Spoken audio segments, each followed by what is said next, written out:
E preparando a palavra dessa noite, eu te confesso uma coisa. A palavra de hoje, ela já está há umas 2 semanas falando no meu coração. E esse final de semana passado agora, do encontro, que foi absurdo, essa palavra gritou comigo, gritou meu coração todos os dias do encontro. E ontem à noite, no pessoal que teve na oração aqui, eu comecei a ministrar um pedacinho dessa palavra. Eu falei, amanhã à noite vai ser esse texto que eu vou pregar. Porque eu sei que Deus quer falar ao teu coração, assim como Ele tem falado ao meu coração.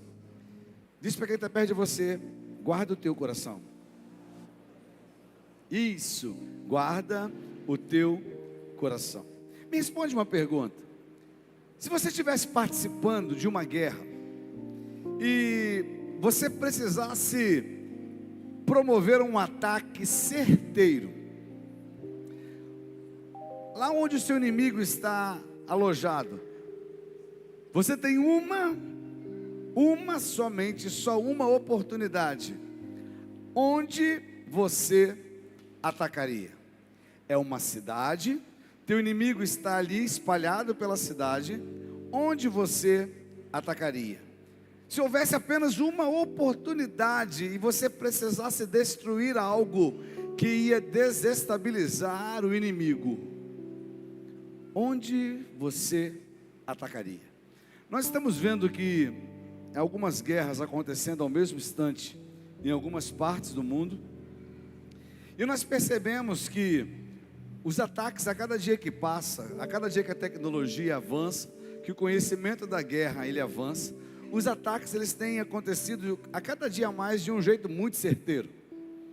Quer destabilizar o inimigo? Elimina a fonte de água dele, elimina abastecimento combustível, elimina o poder bélico, onde é que está concentrada a munição dele. As pessoas elas vão por prioridades numa guerra, porque elas querem desestabilizar com menos força. Algumas pessoas imaginam que uma guerra, para ser bem sucedida, ela tem que devastar todo o local que ela está acontecendo. Mas numa guerra, eu estava lendo uma estatística, uma guerra, quando ela acontece com grande devastação, ela tem 75% de perda para os dois lados. Muito poder, muito dinheiro investido no ataque e muita destruição no local do ataque. Então se a intenção fosse conquista, o exército ali ia conquistar um território totalmente devastado, um território totalmente destruído. Eu quero dizer uma coisa para você, nós estamos em guerra. Você está em guerra. Por mais que você não perceba isso, você está em guerra.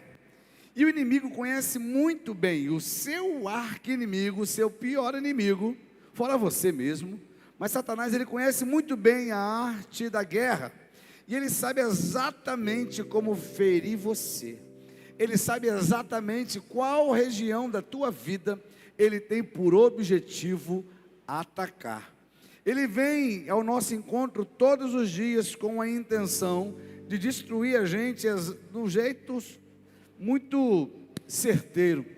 A pergunta que eu preciso fazer para você esta noite: você sabe como se defender? Eu quero ler com você um versículo no livro de Provérbios, capítulo 4, versículo 23. Eu já vou pedir algumas versões aí, o pessoal da mídia, tá? De tudo que se deve guardar, guarde bem o seu coração, porque dele procedem as fontes da vida. Muda a versão, só esse versículo. Só muda a versão agora. Sobre tudo que se deve guardar, guarda o coração, porque dele procedem as fontes da vida. Pode mudar. Acima de tudo, o que se deve preservar, guarda o íntimo da razão, pois é da disposição do coração que depende toda a tua vida. Mais uma versão só. Acima de todas as coisas, guarde seu coração, pois ele dirige o rumo da sua vida. Deus, eu te agradeço pela oportunidade que o Senhor nos dá de ler, de compartilhar essa palavra. Muito obrigado, Pai, porque eu sei que o Senhor tem algo de especial para falar aos nossos corações. Então fala conosco, Pai, em nome de Jesus, amém e amém. Dá um pouquinho mais de retorno para mim aqui, por favor. Pessoal do som, psst. Dá um pouquinho de retorno para mim, por favor. No texto que nós lemos, na extensão dele toda, aparece uma conversa entre, basicamente, um pai e um filho. E ele vai instruindo o filho, ensinando o filho acerca do sucesso da vida, sobre como ter uma vida bem-sucedida, como ter uma vida feliz. Você pode ler em casa com muita calma, esse capítulo 4, ele é fantástico. E ele diz um jeito da pessoa poder viver uma vida justa, longa e que realmente venha valer a pena. Eu não sei você, mas eu não imagino uma vida que ela vem para simplesmente acontecer. Deus não te chamou para acontecer, Deus te chamou para ser. Há um propósito glorioso na sua vida. Deus, quando Ele te fez com um propósito incrível. Agora, durante o capítulo, ele faz um alerta, dizendo que também existem pessoas más, homens maldosos, que possuem um jeito de viver que não deve ser imitado. Esses homens, o texto continua dizendo que eles vão plantar sementes que eles terão que colher depois, porque eles plantaram e eles terão que colher. A essas pessoas, Salomão ele adverte: afaste-se delas. Cuidado com esse tipo de gente. E no final do capítulo tem uma pérola de todo o texto. Ele dá a dica para se manter feliz, para se manter ativo, para se manter vivo, para se manter produtivo, vibrante. No final desse texto ele tem o versículo que nós acabamos de ler: de tudo que você deve guardar, guarde bem o seu coração, porque é dele que flui, que nasce, que vem a fonte da vida. Salomão ele alerta sobre essa importância de proteger a coisa certa, de guardar bem a coisa certa. Diz para quem está perto de novo: guarde bem o seu coração. A gente precisa aprender a dar valor àquilo que realmente é importante. Dê valor àquilo que realmente é importante. Pode passar o slide. Eu digo isso porque, lendo esse texto e pensando sobre guardar o coração, a gente fragiliza muito nosso coração, não é verdade? A gente dá muito mole em algumas coisas tão simples e a gente acaba não dando valor àquilo que a gente deve guardar. A gente protege muita coisa, a gente esconde muita coisa, a gente tem o costume de guardar coisas que nós achamos importantes, mas aquilo que é importante de fato, às vezes você deixa de qualquer maneira. Eu dei um exemplo ontem, por exemplo, se você está numa fila de mercado e você vai tirar do bolso um pacote com moedinhas, se aquele pacote cai no chão e espalha, qual é a sua atitude? Na mesma hora, você larga tudo, não fala com ninguém, sai catando moedinha. Será que você tem medo de que alguém pegue as suas poucas moedas? Será que você tem medo de que alguém roube aquelas poucas moedas e você dá um valor tão absurdo para ela, que no mesmo instante, quando elas caem, você se dobra para recuperá-las? Eu digo isso porque às vezes eu e você, a gente valoriza coisas tão importantes, mas aquilo que tem valor de verdade, a gente deixa tão exposto. Ah, pastor, meu coração não está exposto. Você sabia que o teu coração é o teu centro vital? Percebe que o teu corpo, o teu tórax, ele foi construído para guardar o teu coração. De verdade, a musculatura do peito, ela é forte. Ele fica protegido pelo pulmão, Ele fica debaixo das costelas, é uma carcaça que foi construída por Deus para guardar um órgão tão importante na sua vida. E às vezes a gente olha assim e fala assim: pastor, mas meu coração está protegido, meu coração ele está bem guardado. Em alguns momentos você começa a ver algumas pessoas no seu exercício de serviço, de proteger alguém, ou alguém que é famoso e precisa ser exposto diante de uma multidão.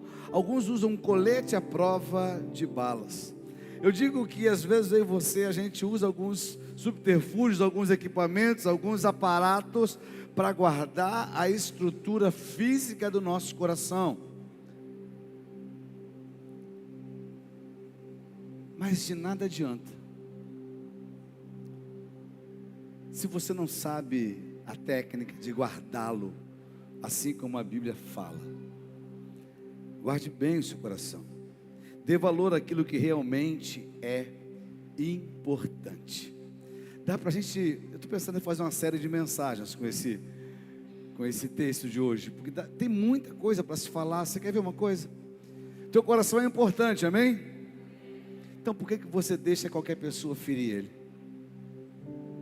Então por que você deixa qualquer palavra fazer morada nele? Eu digo que aquilo que é realmente importante deve ser valorizado, porque nós valorizamos às vezes muito o que os outros falam sobre nós, mas a gente não valoriza aquilo que o nosso coração fala a nosso respeito. Não temos às vezes convicções formadas acerca de quem nós somos. Ah, pastor, você está falando de um músculo? Não, estou falando do centro das suas emoções, estou falando da sua alma. Guarda o teu coração. E para a gente começar a conversar sobre isso, um subtópico que eu anotei aqui é: seja prudente nas suas escolhas. Eu preciso aprender a ser prudente. Diz para quem está perto, tá? Hoje você está lascado comigo. Fala assim: você tem que ser mais inteligente. Tem que ser mais inteligente, porque as suas escolhas em muitos casos estão acabando contigo. Em muitos casos as suas escolhas estão te destruindo. Às vezes a gente não dá valor a essas escolhas. Quando eu digo dar valor a essas escolhas, é uma decisão para a tua vida toda. Existem algumas decisões que você vai tomar que vai afetar a tua vida inteira, e você precisa ser prudente quando for escolher.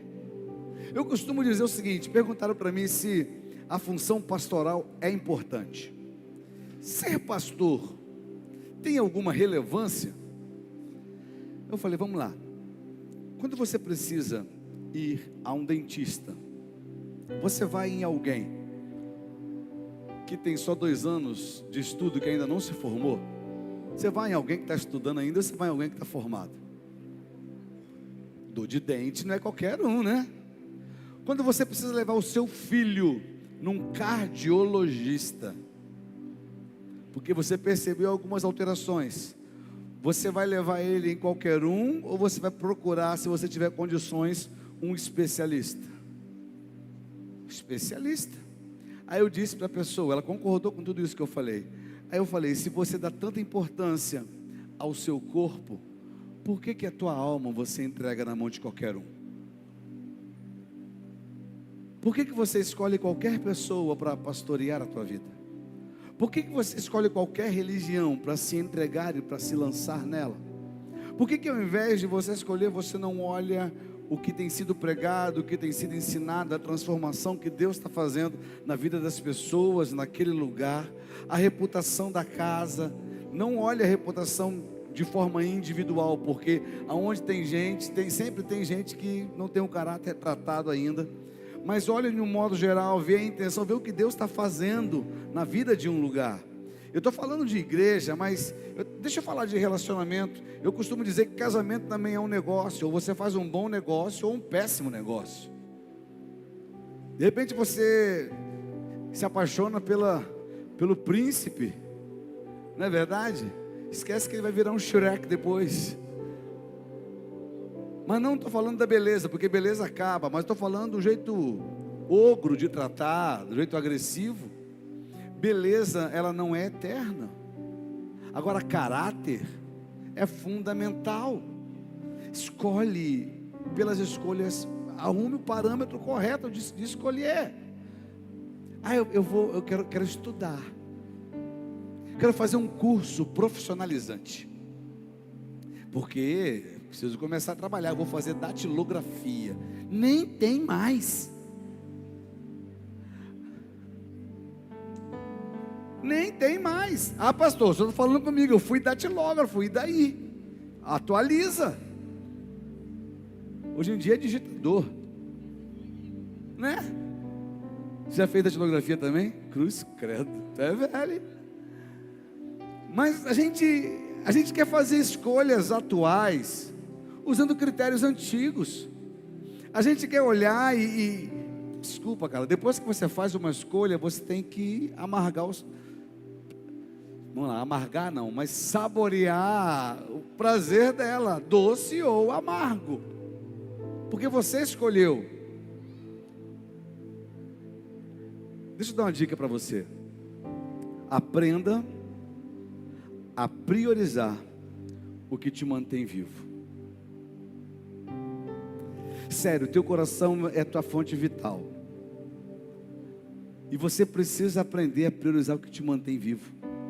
Tem muita coisa que você está focando que está te matando, que não compensa fazer parte da tua vida, que não compensa você gastar tempo, dividir tempo, investir lucro nisso, investir recurso nisso. Aprenda a priorizar o que te mantém vivo. Eu conversava hoje com o pastor Emanuel, batendo um papo, e a gente estava conversando sobre revitalização de igrejas. Ele falou: pastor, isso tem funcionado? Eu falei: cara, eu estudei sobre isso. E pensa comigo, o que é revitalizar? É tornar vivo novamente, como se fosse um avivamento, é dar vida novamente. E eu te pergunto, a igreja é um corpo, e esse corpo precisa ser saudável, concorda com isso? E o que te mantém saudável? Boa alimentação, exercício físico, saúde emocional. Se isso funciona para você como corpo físico, é a mesma coisa na igreja. Você quer manter uma igreja viva? Boa alimentação, palavra de Deus, exercício físico. Uma igreja que não trabalha, uma igreja que não se move, é uma igreja sedentária. E acima de tudo, saúde emocional. A tua alma precisa ser tratada. Você precisa se sujeitar ao tratamento do Espírito Santo sobre a sua vida. Eu digo isso porque a gente prioriza tantas coisas que estão acabando com a gente. O jump de segunda-feira foi muito legal.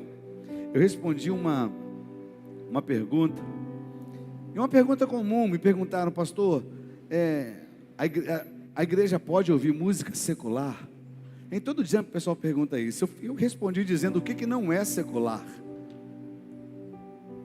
Bem, novela é secular, filme é secular, livro é secular, internet é secular. Quando a gente começa a olhar o que é sacro e o que é secular, de repente a intenção que dá é que a gente tem duas vidas. E a gente não tem duas vidas, a gente tem uma vida só, que anda no ambiente sagrado, um ambiente de adoração, e que anda no ambiente secular, que é o dia a dia. Mas eu disse o seguinte: é muito fácil responder essa pergunta, você mesmo responde. Aquilo que você está ouvindo condiz com aquilo que você crê? Aquilo que você está ouvindo corrompe, agride o teu caráter, agride quem você é? Aquilo que você está ouvindo menospreza, banaliza a vida outra pessoa? Aquilo que você está ouvindo fere a santidade, fere, entre aspas, a santidade de Deus? Se você consegue responder basicamente a perguntas como essa, certamente você vai saber se aquilo que você ouve é agradável ou não. E eu citei alguns gêneros que eu não quero citar aqui, porque não tem nada a ver com a mensagem. Mas eu citei alguns gêneros musicais e eu falei: quem é que ouve esse tipo de música? Eu dei uma resposta mais ou menos assim: quem ouve esse tipo de música ou está querendo fazer alguém ser. Lembrou, né? Quem ouve algumas músicas se identifica com elas e diz: cara, eu sou assim, eu quero ser assim, eu quero viver assim, desta maneira. Eu digo que a gente precisa aprender a priorizar o que mantém a gente vivo. O que te mantém vivo de verdade é a presença de Deus. A gente consegue enxergar um monte de gente por aí que está vivendo igual zumbi, não tem vida, não tem alegria, não tem graça. O dia, ela já acorda com vontade de terminar o dia. É sinal que está parecendo um morto-vivo. O que aconteceu para você ficar desse jeito? O que aconteceu para o dia não ter graça, para a vida não ter graça? Eu tenho um conselho para te dar hoje. Repete comigo assim: guarde bem. Mais uma vez, guarde bem. O texto não diz guarde o seu coração. O texto diz guarde bem o seu coração. Eu fui ler no original. Tem duas palavras em hebraico para guardar. A primeira delas, para eu não pecar, a primeira delas, que o texto diz, ela fala sobre botar num lugar confinado. De tudo que você deve colocar num lugar confinado, num lugar protegido, de tudo que você possa colocar num lugar de observância, de tudo que você pode guardar no local que ninguém vai ter acesso. O texto continua dizendo: guarde bem o seu coração. Só que esse próximo texto, ele é diferente de uma outra palavra, que ele diz o seguinte: olha, você vai botar num lugar que você possa observar. Você vai botar num lugar que você consiga cuidar. E nesse lugar é um lugar onde vai ser mantido em segredo, aonde só você sabe aonde está. Vamos botar num jeito mais fácil de entender. De tudo que você pode guardar num lugar que ninguém toca, pega o seu coração e coloca ele num lugar aonde só você sabe onde ele está, aonde só você tem acesso de verdade, aonde só você consegue cuidar dele de verdade. Repete comigo assim: todo mundo, não, como quem está acordado, vamos lá, todo mundo tem um coração, e ninguém precisa guardar o meu. De verdade, todo mundo tem um coração para guardar. A nossa mania é encontrar alguém para guardar o nosso coração. As suas maiores decepções aconteceram foi quando você pegou a tua alma e confiou para alguém guardar. As maiores decepções aconteceram aí. Pessoas decepcionam pessoas. A obrigação é tua de guardar. A obrigação não é eu casei, a obrigação do outro é guardar o meu coração. Pode ser que às vezes a pessoa que está casada contigo, de um jeito às vezes muito, entenda o que eu vou falar, ingênuo ou desleixado, às vezes fere o teu coração. Se você pega o teu coração e dá para uma pessoa assim guardar, que não vai saber lidar como deveria lidar, pode ser que a cada dia teu coração esteja sendo marcado por quem você ama. Guarde bem. O texto é muito claro, ele diz: olha, de tudo que você está guardando, você precisa se apegar com muito zelo à tua alma. Todo esforço será recompensado. Todo esforço que você fizer para guardar seu coração. É fácil guardar o coração? Seja sincero. Pensa. É fácil. Como que alguém atinge o teu coração? Como que chega uma flecha direto no teu coração? Atravessando essa couraça aqui? Sabe qual a via de acesso mais fácil para uma flecha chegar ao teu coração? Ouvido. Pelo ouvido. E às vezes você ouve coisas que você não deveria permitir que chegasse até o coração. A responsabilidade não é de quem falou, mas é de quem guardou. Porque às vezes quem fala, fala como um tagarela. Mas quem ouve, teria que ser disciplinado para aprender a discernir. Guardo ou não guardo? Faz sentido ou não faz sentido? Me faz crescer ou vai me destruir? Às vezes eu recebo algumas pessoas para conversar, e as pessoas vêm com as mais diversas queixas, e eu vou ouvir com todo carinho, mas a grande maioria delas tem queixas porque guardou aquilo que não precisava,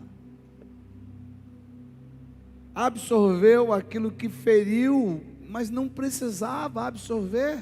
Quantas vezes já falaram mal de mim para mim mesmo? Você acha que eu já não recebi gente no meu gabinete, falou: marquei o gabinete, quero falar contigo? Eu disse: fala.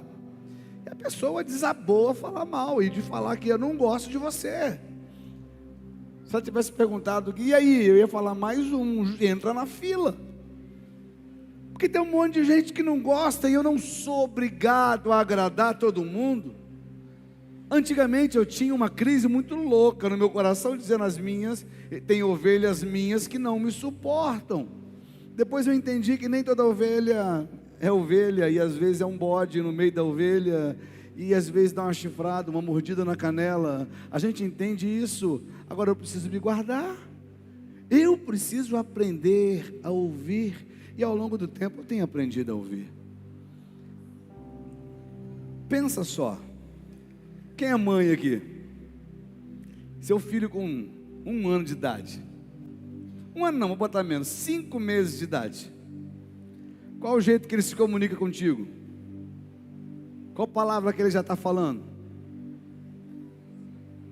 Só sabe chorar. Quando eu olho alguém imaturo, que só sabe chorar, eu reconheço e eu entendo que é a única forma que tem de se comunicar. E eu vou fazer o quê? Você vai espancar uma criança de 5 meses que chora? Não. Você vai dar aquilo que é necessário para que pare de chorar. Algo que contribua para o crescimento, para a vida. Agora, e se eu começasse a me questionar dizendo: eu sou um péssimo pai, eu não sei cuidar, eu não merecia ter sido pai, é um privilégio que eu não deveria ter, e eu ia crescer com essas queixas todas, por algo que acontece em todo lugar. Aprende uma coisa, gente: a gente vai conviver com gente que não está sarada ainda. Você vai se relacionar todos os dias com gente que ainda não está sarada, que cedo ou tarde vai lançar uma palavra, que cedo ou tarde vai tentar de alguma forma te agredir, te ofender, te ferir. A pergunta que eu faço a você nessa noite: você vai guardar essa palavra, ou você vai deixar entrar no ouvido e sair pelo outro? De tudo que você deve guardar, não guarda as palavras de maldição, guarda o teu coração. Não convide para o seu coração aquilo que será terrível para o seu espírito. A gente é mestre de convidar coisas que não tem que estar ali. Sabe uma coisa que é difícil demais às vezes para mim? Hoje eu tenho aprendido, e eu vou dar uma dica para você, de verdade. Evita me procurar para contar problema antes do culto começar. Por quê? Porque eu já subi para pregar com o coração ferido, e a igreja não tem culpa das feridas que fizeram no meu coração. Hoje eu aprendi a separar isso, mas é muito mais fácil pregar com o coração ferido. Para quem aprendeu, vai tranquilo, mas é muito mais fácil quando o coração não está ferido. E eu já fiz um pedido ali a algumas pessoas. Uma vez, era mania, chegava na igreja: pastor, tem que falar um negócio para você, pastor, tem que falar um negócio para você. Mesma coisa eu falo: procura a Janaína. Não, eu quero no final do culto a minha esposa bem, para a gente ir para casa celebrando o culto.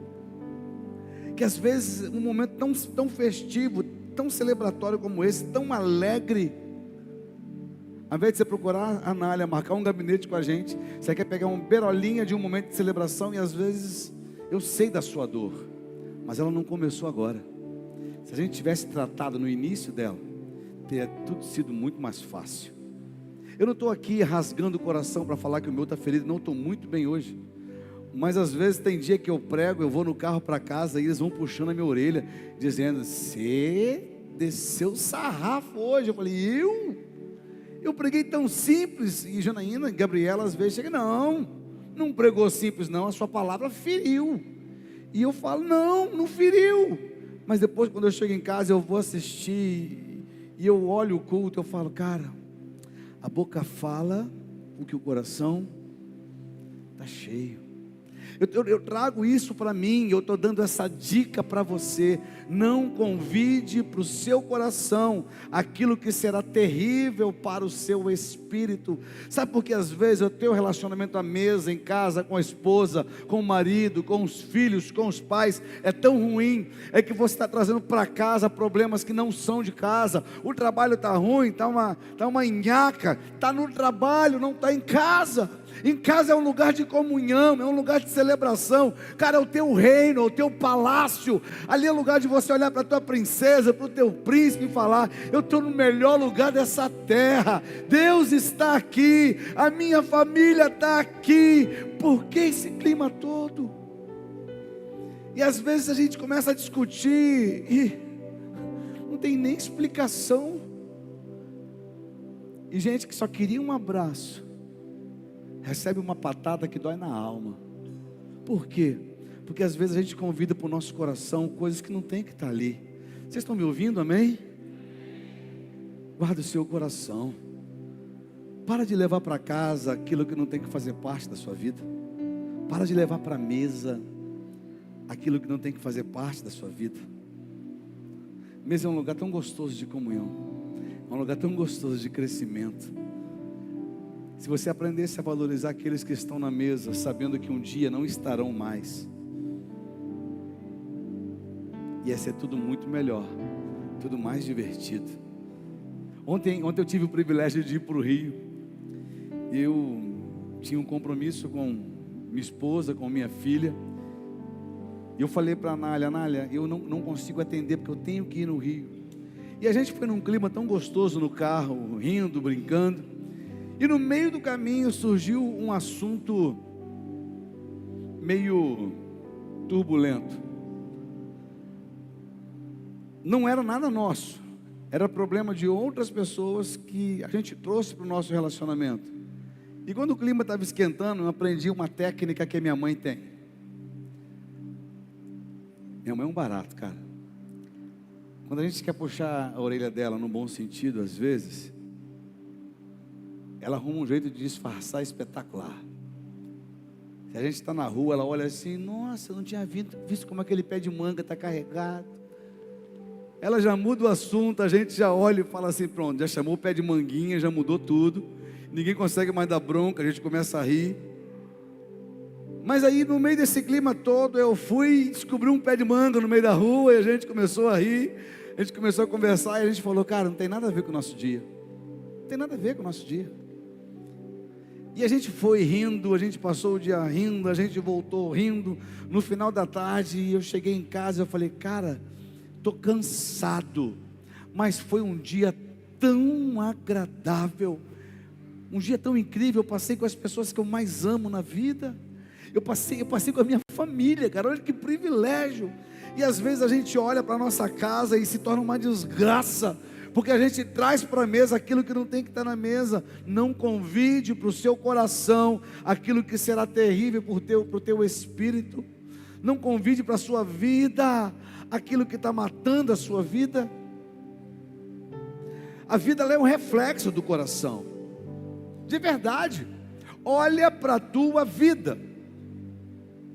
A tua vida é o reflexo do seu coração. Se olha no espelho, de verdade, se olha no espelho, você vai conseguir enxergar o teu coração.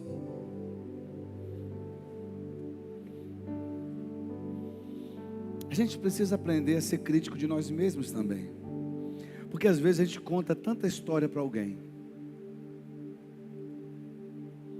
mas quando a gente se depara com a gente mesmo, a gente olha no fundo dos nossos olhos, a gente consegue olhar para a nossa alma. A gente consegue olhar para as verdades que nós escondemos de todo mundo, mas a gente não consegue esconder da gente mesmo.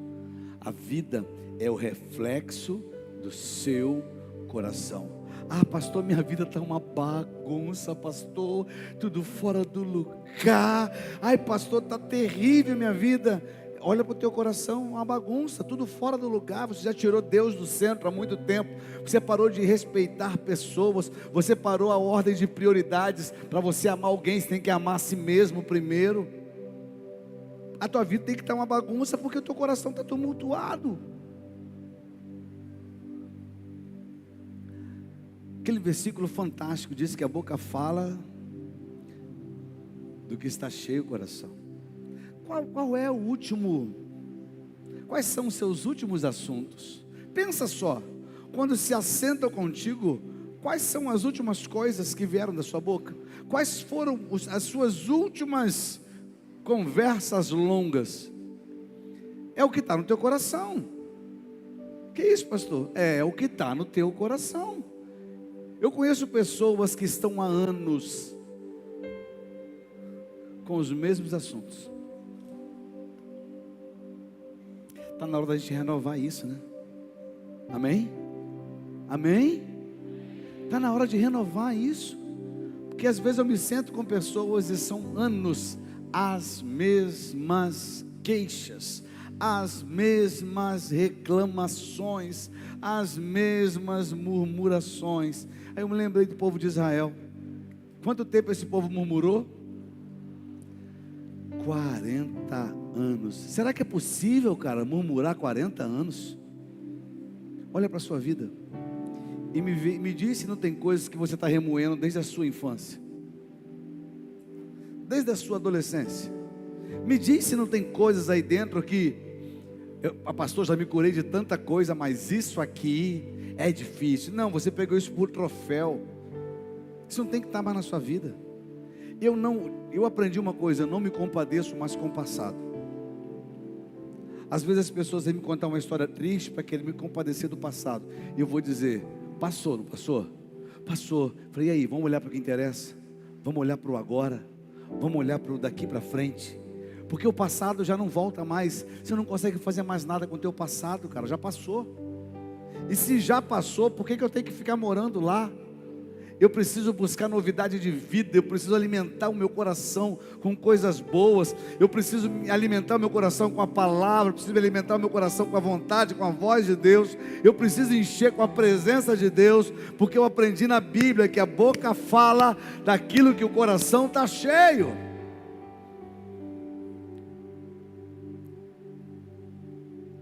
O pessoal da mídia já está no terceiro slide já. Isso, pode passar para o próximo. As suas decisões, elas são reflexo das suas emoções. Estou errado? Eu conversando com a minha nutricionista de plantão, fazendo propaganda para ela direto, já viu? É minha filha, né? Eu posso fazer, né? Se você não faz propaganda do teu filho, você tem algum problema. Arrumando problema para os pais aí. É minha filha, eu faço. Para mim é a melhor nutricionista que tem. Se você está gordinho, procura ela. Estou brincando. Mas conversando com ela esses dias, a gente estava batendo um papo. Ela está fazendo, continua estudando, está fazendo 2 pós. E eu falei, vai parar aí? Ela falou, não, eu quero fazer uma 3ª pós. Eu falei, do que, filha? Pai, comportamental, porque a obesidade, ela é emocional. E é verdade, cara, às vezes a gente não quer comer. Você já percebeu que às vezes tem gente que está tão aborrecido que destrói uma pizza de 16 fatias em questão de minutos? Vai embora, nem está vendo o que está comendo. Depois que come, está, acho que eu comi demais. Emocional. Ou então perde a fome. Não consigo comer nada. Sabe, porque o coração está ruim. Então você não consegue ter prazer na comida. Eu digo para você porque as suas decisões, elas são um reflexo das suas emoções. Pelo amor de Deus, não decida as coisas quando você estiver com raiva. Não faz isso. Espera passar a raiva. Vai para um canto, pensa e toma decisões de um jeito consciente. As suas decisões são reflexo de suas emoções. Um dia eu conversei com duas pessoas diferentes que tiveram o casamento destruído, separaram. E eu perguntei para eles: por que vocês se separaram? Aí eles não estavam casados não, cada um tinha uma família. Eu perguntei para eles. Aí um olhou para mim e falou: pastor, eu nem lembro. Aí o outro: também não sei. Eu falei: mas por que você separou? Eu não sei, acabou. Eu falei: mas como que você não sabe como acabou algo tão importante? Aí um deles falou: aí eu estava muito nervoso e eu decidi ir embora e nunca mais voltei. Eu falei: e se tivesse voltado? Minha família estava de volta.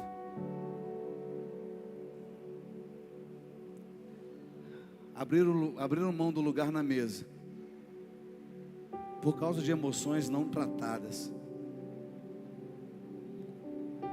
Saí da igreja porque me aborreci com o cara da portaria.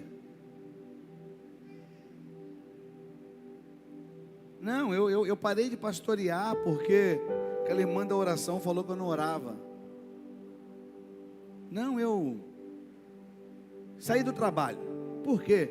Porque o meu chefe me cobrou.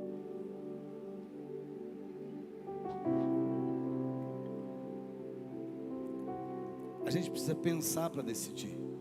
Eu te garanto que eu estou falando aqui, tem gente que está fazendo uma viagem aí, está lembrando: cara, se eu tivesse pensado mais um pouquinho. As suas estratégias, elas possuem a força e a fragilidade do seu coração. Quando eu orando, Deus me deu essa frase, é muito profunda, porque tem estratégias que você olha, você planeja tudo e dá errado. Por quê? Porque o teu coração está fraco, o teu coração está frágil. Então você não tem como planejar, vai dar errado. Os seus argumentos são fracos, porque o teu coração está fraco. Seus argumentos são frágeis, porque o teu coração está frágil. Adoeceu. A gente não consegue planejar para tomar uma decisão concreta, justa, verdadeira, duradoura. E por último, um coração ferido fere e faz da própria vida uma ferida. É tão difícil você se relacionar com gente ferida. Eu lembro uma vez que a gente estava aqui de manhã, num domingo pela manhã. Aí entrou o Church. Lembra do Church? Quem lembra? O Church foi um cachorrinho que entrou na rua aí, ferido. Ele não tinha nome, a gente deu o nome dele de Church. Aí ele entrou, e que tem tudo a ver, cara. Você vai entender o porquê. Porque ele entrou e ele se escondeu num canto, e ninguém podia botar a mão nele, porque ele rosnava, e por ninguém conhecer, ninguém conseguia chegar perto. E ele rosnava, ele estava ferido. E por estar ferido, qualquer pessoa que chega perto, ele acha que ele tem o risco de ser ferido de novo. E por isso ele reage de um jeito: se aproximar, eu vou ferir você. Se tentar cuidar de mim, eu vou ferir você. Se tocar em mim, eu vou ferir você. Porque um coração ferido, ele fere. Algumas pessoas chegam para mim aqui na igreja: pastor, eu cheguei agora, quero trabalhar, sabe, eu estou ativo, eu estou legal. Aí meu coração já acende uma luz. Às vezes a euforia esconde a ferida. Sério, porque eu preciso mostrar alegria para ninguém perceber a minha tristeza. Mas ao longo da caminhada, quando você começa a comer 1 quilo de sal junto, e é gostoso demais quando é na picanha, você vê que eu não estou podendo comer. Meu nutricionista fez isso comigo. Mas quando você começa a ter relacionamento com a pessoa, você começa a perceber que ela tem feridas. E como que você pode deixar alguém curar, se ele não foi pelo menos tratado, está num processo de cura? Ah, pastor, mas não tem que estar 100% curado. Você está? Não, seja sincero. 100% curado, 100% limpo, sarado. Você está? Deus está tratando a gente, Deus está cuidando da gente, e a gente se sujeita ao tratamento. O problema é que às vezes tem muita gente que está ferido e não se sujeita àquilo que Deus quer fazer. Essa palavra não é para mim. Ah, se fulano de tal tivesse aqui hoje. Graças a Deus aqui não temos esse negócio, né? Mas no começo, eu até escutava um abençoado que gritava: fala, Deus. Está falando, sua besta. Se você não fechar a boca, tu não vai ouvir.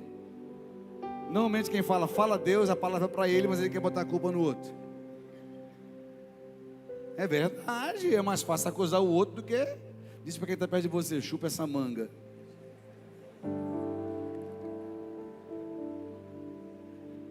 É para você a palavra. Um coração ferido fere e faz da própria vida uma ferida. Deixa eu falar de um negócio nojento. Desculpa, mas eu tenho que falar. Já percebeu que às vezes o cachorro, quando está ferido, ele começa a lamber a própria ferida? Numa atitude de desespero, para ela poder sarar. E eu digo isso porque às vezes a pessoa ferida fica ruminando a própria ferida, achando que fazendo assim, ela vai sarar. Não, não vai. Não é expondo a sua ferida, não é apresentando a sua ferida que ela vai ser sarada. É tratando, é se sujeitando ao cuidado, é que essa ferida vai ser sarada. Eu sei que você está bem pensativo com tudo isso que você ouviu hoje. De verdade, quando Deus me deu essa palavra, eu fiquei muito pensativo a meu respeito. Porque se essa palavra não ferir no meu coração primeiro, e detalhe, esse ferir que eu estou fazendo não é de um modo ruim, mas é de um modo assim que promove tratamento e cuidado. Pastor, é possível ferir de um modo bom? Se você tem no coração um problema e você precisa de um médico, e o médico tem que rasgar o seu peito, abrir a tua costela, abrir teu coração para poder tratar, essa ferida vale a pena. O problema é que a gente acha que isso vai fazer mal para a gente, e a gente não se sujeita a esse tipo de tratamento com qualquer pessoa. Você deixa qualquer um abrir teu peito? Agora é aquele que te formou, que conhece cada célula sua, que sabe exatamente aonde tocar e sarar você. O teu manual está na palma da mão dele. Ele sabe o que fazer de você. Eu sei que você está muito pensativo com tudo que você ouviu essa noite. Um filme passou pela sua cabeça, eu sei. E você lembrou exatamente do dia que você foi ferido. Seja sincero, não foi difícil achar teu coração para ferir, foi? Não foi. Você simplesmente deixou ele exposto. Sério. Estava preocupado com tantas outras coisas, mas algo tão importante você deixou exposto. Satanás olhou e falou: é tudo que eu queria. Satanás nem precisou fazer muito esforço. Ele só promoveu um jeito de alguém falar demais e você ouvir demais.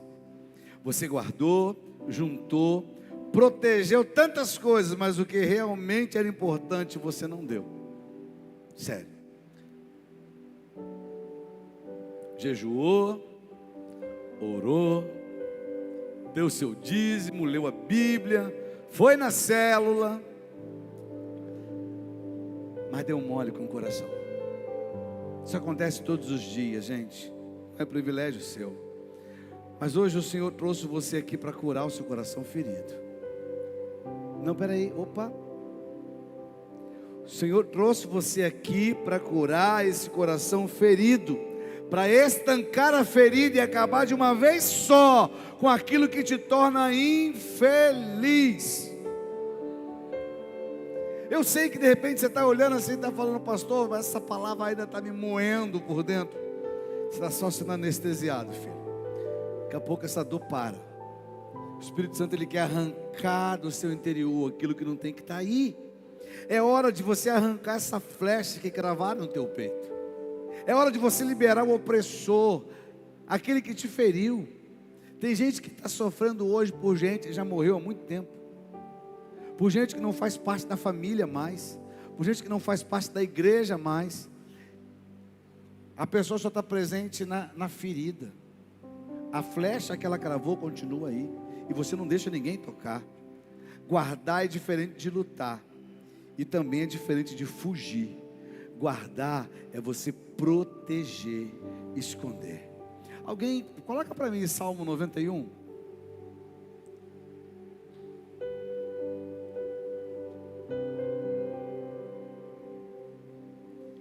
Salmo 91.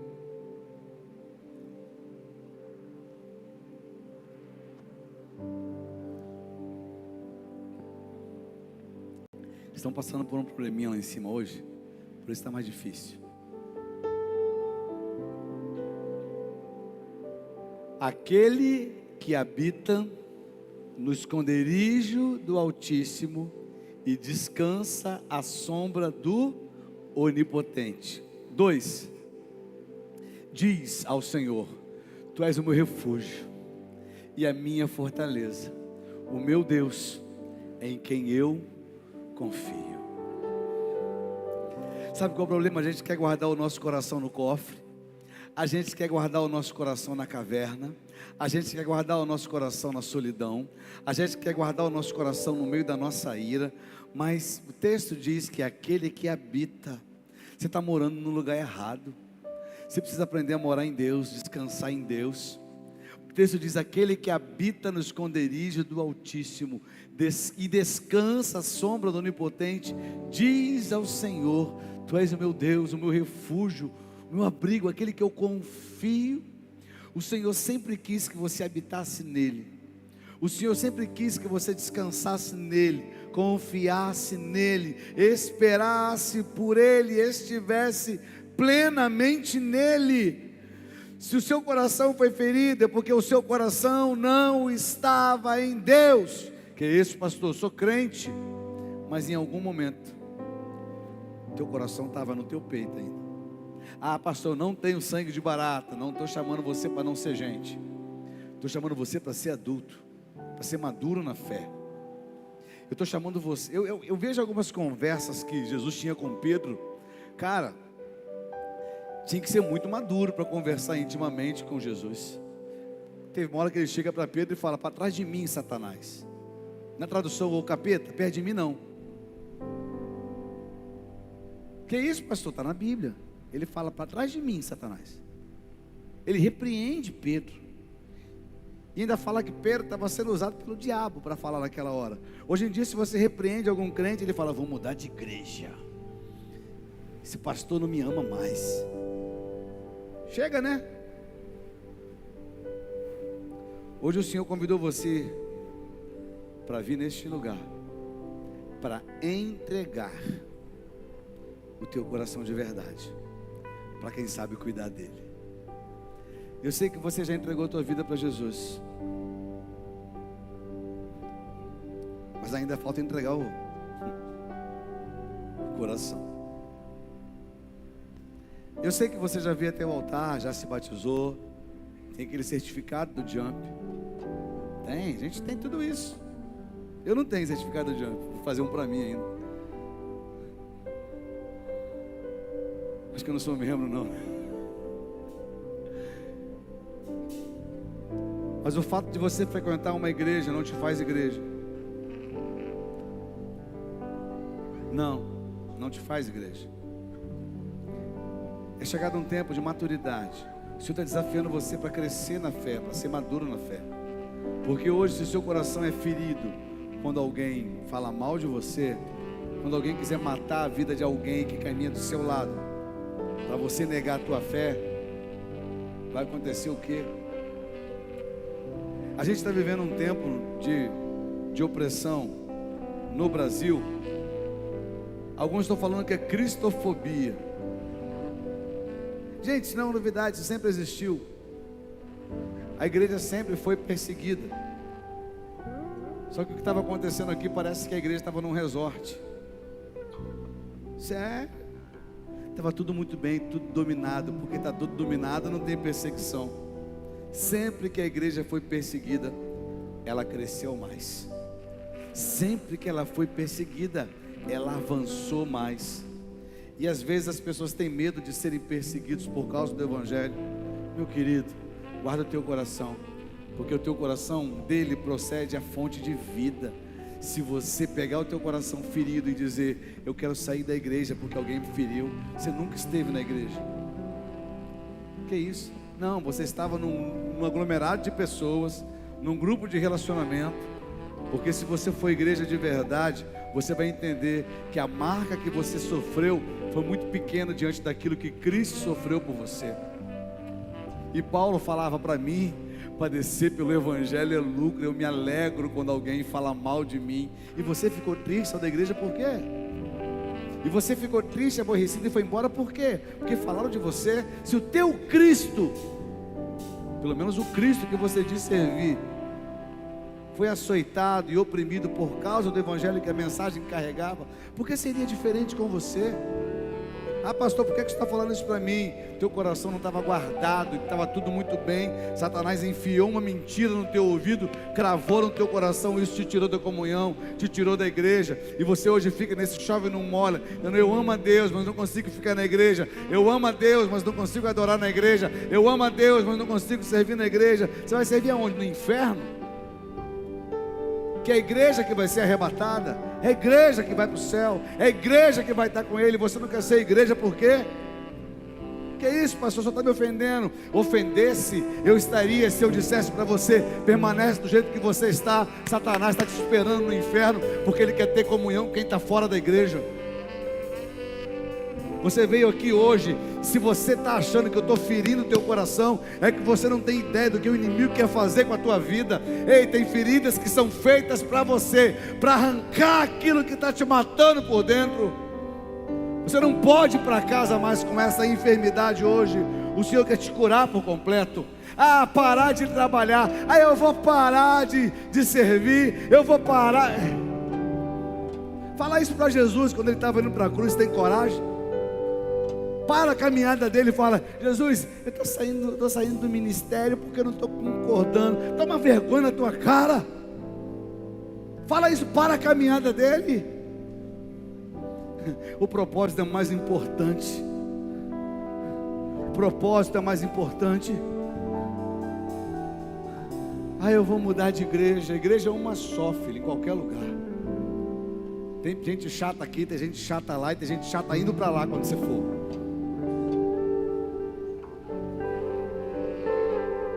Guarda o teu coração. Existe algo mais excelente para ser celebrado. Existe algo mais excelente para ser vivido. Existem verdades que o Senhor quer compartilhar contigo, mas não consegue compartilhar com o coração ferido. Permita que o Senhor sare a tua vida hoje. Permita que o Senhor cure a tua vida hoje. A mensagem que o Senhor quer colocar no teu coração não pode ser corrompida com a dureza ou a frieza de um coração amargurado. Jesus tem um chamado na sua vida, glória a Deus por isso, mas isso só vai acontecer quando o seu coração começar a ser tratado. Não estou agressivo hoje, descansa teu coração. Eu vim aqui para dizer para você que o Senhor marcou esse encontro contigo, e precisa ser de verdade. Fecha seus olhos. Olha para o teu coração.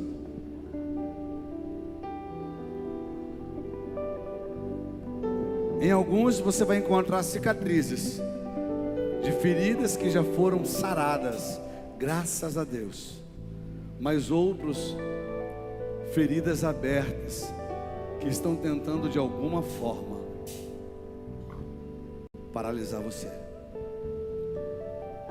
Mas o Senhor trouxe você aqui nesta noite para dizer: filho, eu posso e eu quero sarar o teu coração.